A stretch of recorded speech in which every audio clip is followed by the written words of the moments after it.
कई युग पहले हिमालय की गोद में एक सुंदर कन्या का जन्म हुआ। उसका नाम था पार्वती। वो थीं राजा हिमवान और रानी मेनका की बेटी। पार्वती बचपन से ही भगवान शिव की भक्त थीं। उनकी माँ कहती थीं, पार्वती तुम इतनी नन्ही हो फिर भी शिवजी की पूजा में खो जाती हो।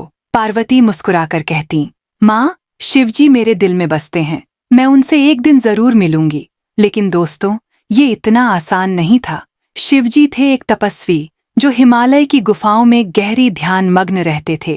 उनके बाल जटाओं में बंधे, शरीर पर भस्म और गले में सांप लिपटे हुए। वो संसार से दूर, केवल अपने ध्यान में लीन। पार्वती को पता था कि शिवजी का दिल जीतना आसान नहीं होगा, लेकिन वो ठान चुकी थीं, मैं शिवजी की पत्नी बनूंगी, चाहे कितनी भी मेहनत करनी पड़े। एक दिन पार्वती ने अपने पिता हिमवान से कहा, पिताजी मैं जंगल में तपस्या करने जा रही हूँ, मुझे शिवजी को पाना है।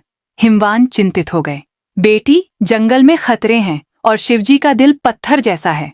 लेकिन पार्वती ने हल्के से मुस्कुराया और बोली, पिताजी अगर मेरा प्रेम सच्चा है तो शिवजी जरूर सुनेंगे। पार्वती जंगल चली गईं। वहां एक बरगद के पेड़ डेडिच के नीचे उन्होंने तप शुरू किया। न खाना, न पानी, न आराम, बस दिन रात शिवजी का नाम जपती रहीं। एयूएम नमः शिवाय, एयूएम नमः शिवाय।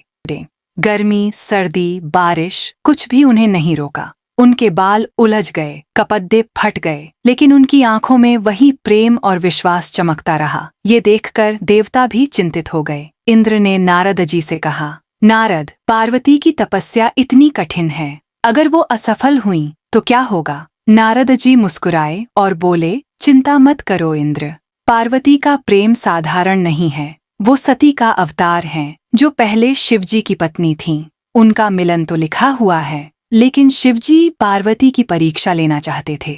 एक दिन वो एक बूढ़े साधु के रूप में पार्वती के सामने आए।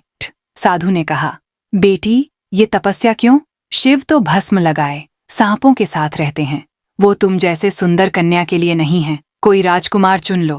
पार्वती ने शांति से जवाब दिया, बाबा मेरे लिए शिवजी ही सब कुछ है, उनका रूप नहीं, उनका दिल मेरे लिए मायने रखता है। शिवजी उनकी बात सुनकर चकित हो गए। वो समझ गए कि पार्वती का प्रेम अटूट है। फिर एक रात जब चांद आसमान में चमक रहा था, शिवजी अपने असली रूप में प्रकट हुए।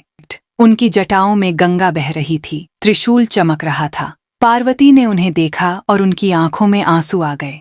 शिवजी आप आ गए, वो धीरे से बोली। शिवजी ने मुस्कुराकर कहा, पार्वती तुम्हारा प्रेम और तपस्या ने मुझे जीत लिया, मैं तुम्हारा हूँ।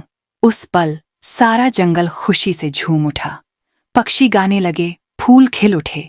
जल्दी ही शिवजी और पार्वती का विवाह हुआ।